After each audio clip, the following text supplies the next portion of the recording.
Welcome to the ArdorSEO Real Estate Marketing Podcast. Join us as we explore the latest marketing trends in real estate, discuss effective tactics for driving leads, and provide actionable advice from some of the top realtors in the US to help you streamline and skyrocket your real estate marketing efforts. Tune in to the ArdorSEO Real Estate Marketing Podcast and take your real estate business to the next level.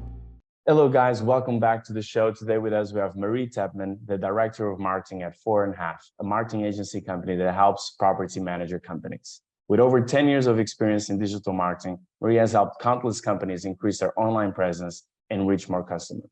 Today, we will talk about how can you get more owner leads. Welcome to the show, Marie. Thanks for having me. Excited to be here. Yeah, me too. So first of all, what we love on our podcast is stories. We're firm believers that facts tell, stories sell. So what is your story, Marie?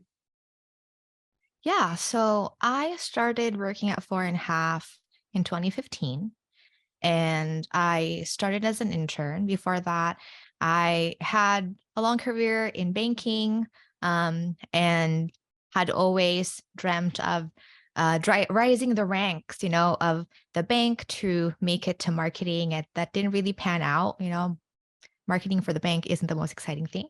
There's also a lot of, red tape that, it's like difficult to be creative when you have so much regulation, right? And so I found myself interning for fourandhalf, and it was supposed to be just this, short gig, get my feet wet in marketing. And initially I was thinking, what is property management? Like, I've never heard of it before, but it's an opportunity.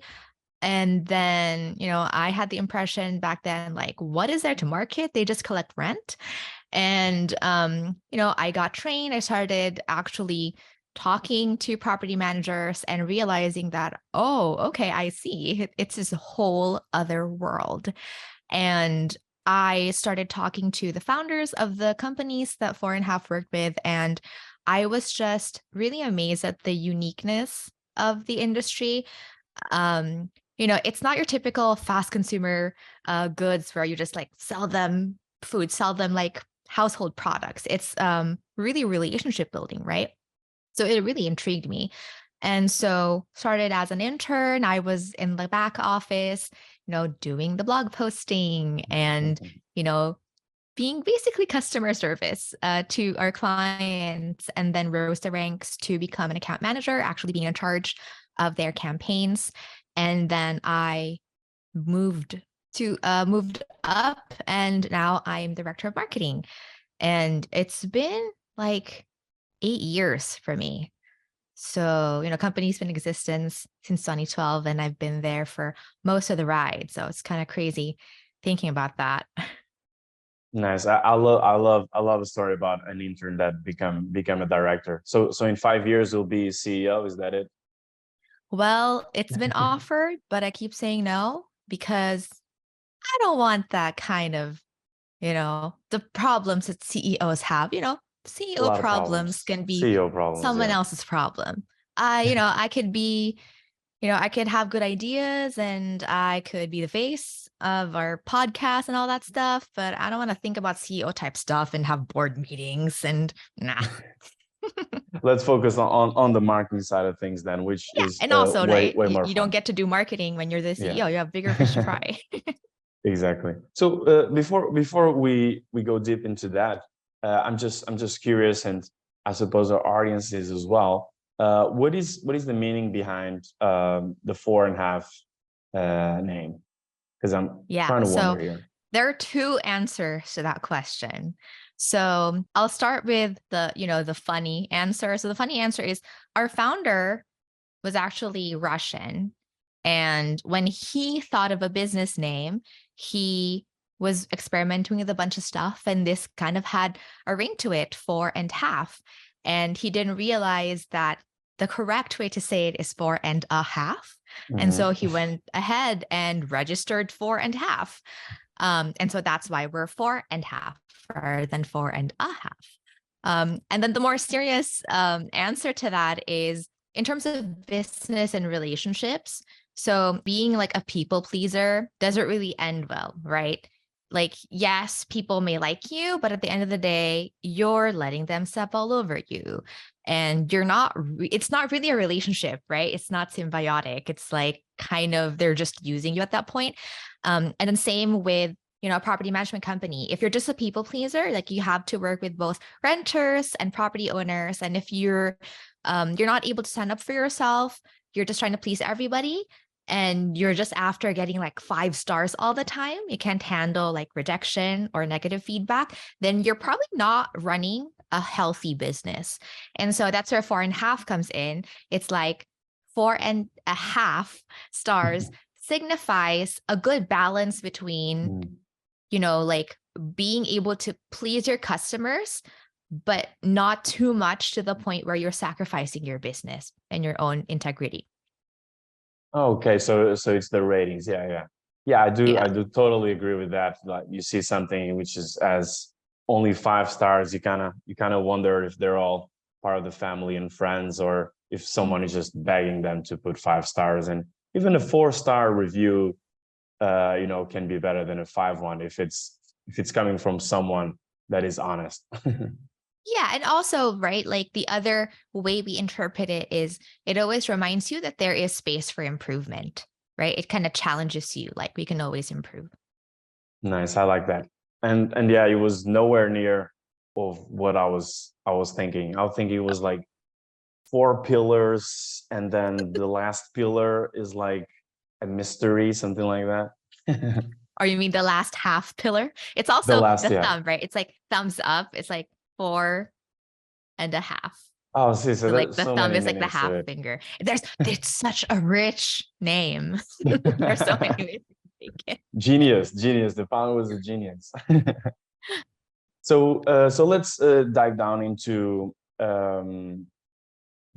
what we'll be talking here for the rest of the podcast. So what strategies does 4.5 use with property manager companies to help them get more owner leads? Or I suppose use a bunch of strategies, but what is the one that you found to be more efficient?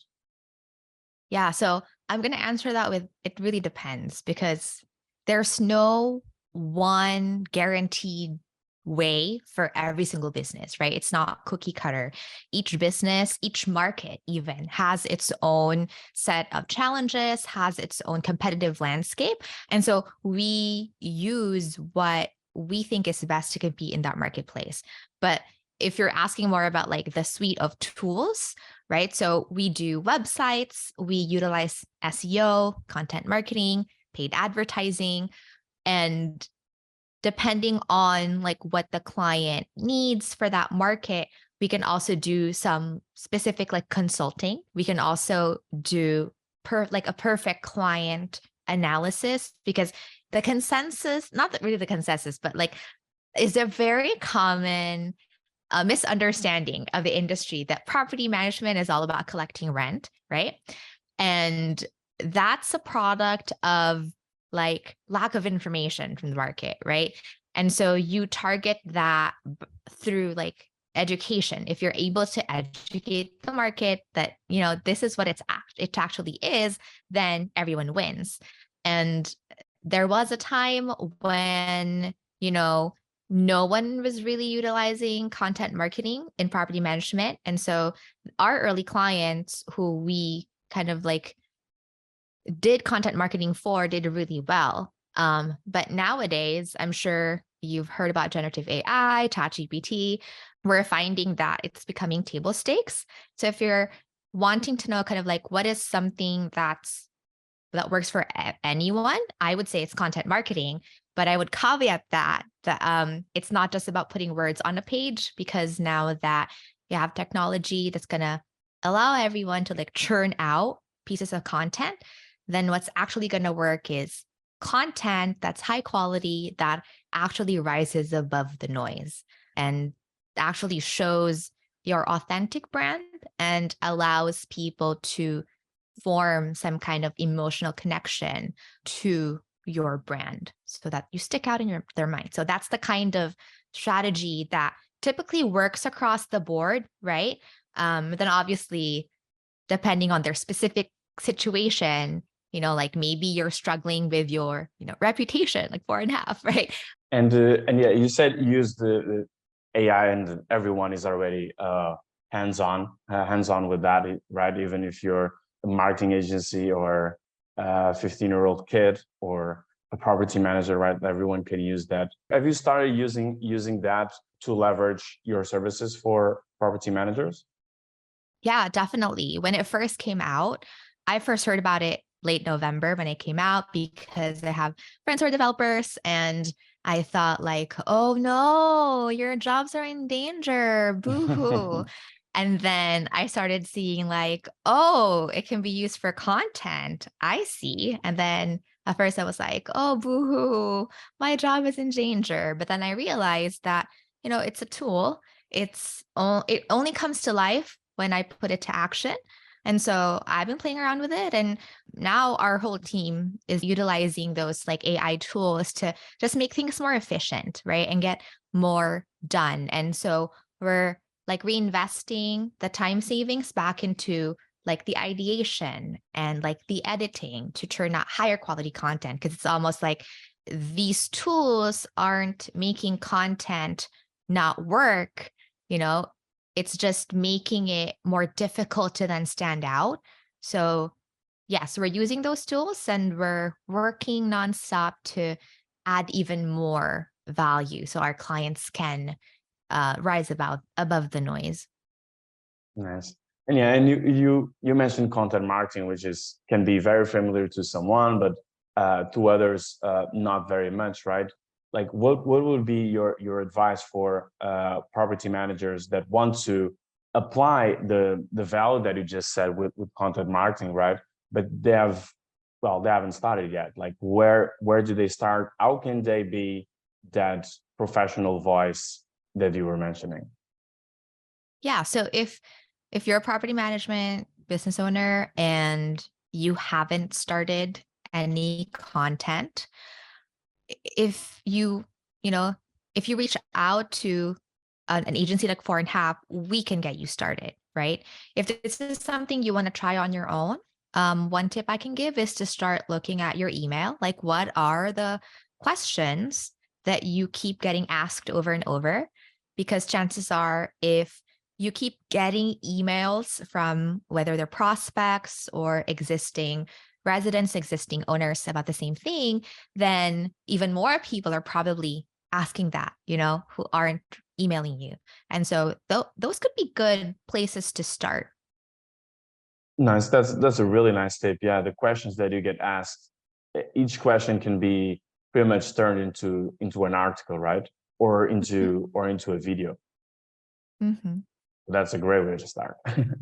Yeah, and 8 years in working with property managers, I presume you can answer this question, and maybe someone in the audience will resonate with that. But I want to see like what are some like common mistakes that you've seen property managers and property management companies make when it comes to generating owner leads? Yeah. So the biggest mistake that I've seen over time, and I still see it to this day, is not having a good conversion process in place, once someone contacts you, and not having a solid follow-up. And it really pains my heart because we are a marketing company, right? So 4.5 is focused on getting people to contact you. But if they contact you and, the person goes straight to voicemail, or they call the number on your website, but then it goes to like a receptionist who like doesn't really have the skills or the information to address like the pain points of that prospect, right? Then it kind of like you waste the effort and the money you invest in marketing because you weren't prepared to like handle the leads anyway. And then, so I would say like that's a very common thing. May it be a small company or a big company. I'm surprised sometimes we get clients who have big budgets, and then we start running their campaigns, and then the leads start coming and they're not able to close the business.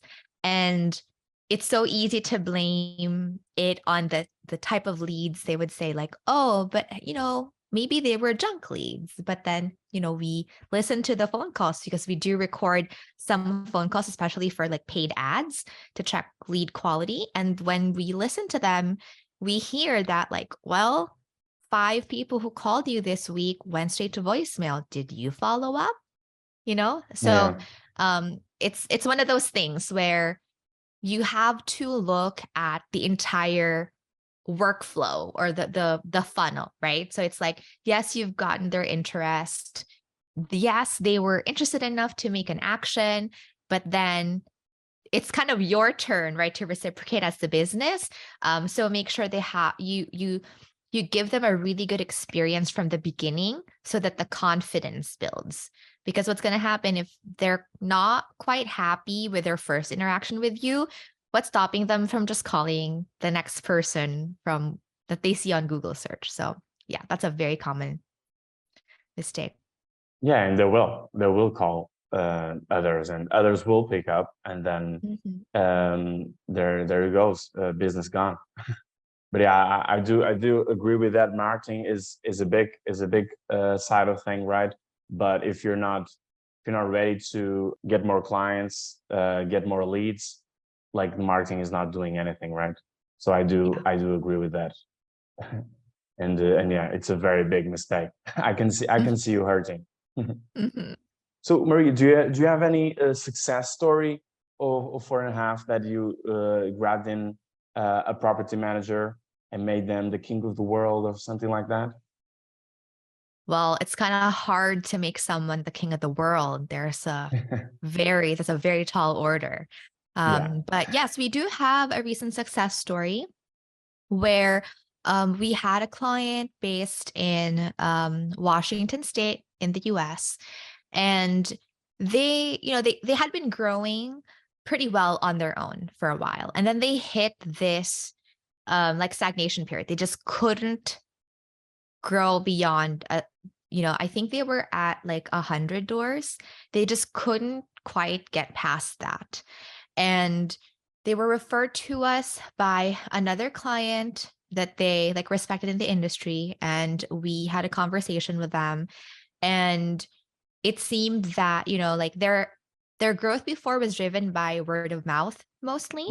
And they grew very quickly through that too. They were like doubling their door count every 6 months. But then once they hit 100 doors, like they just couldn't figure out like why it like stopped. So we developed a marketing plan for them that included like a website. We ran ads for them, and we really focused on good quality content.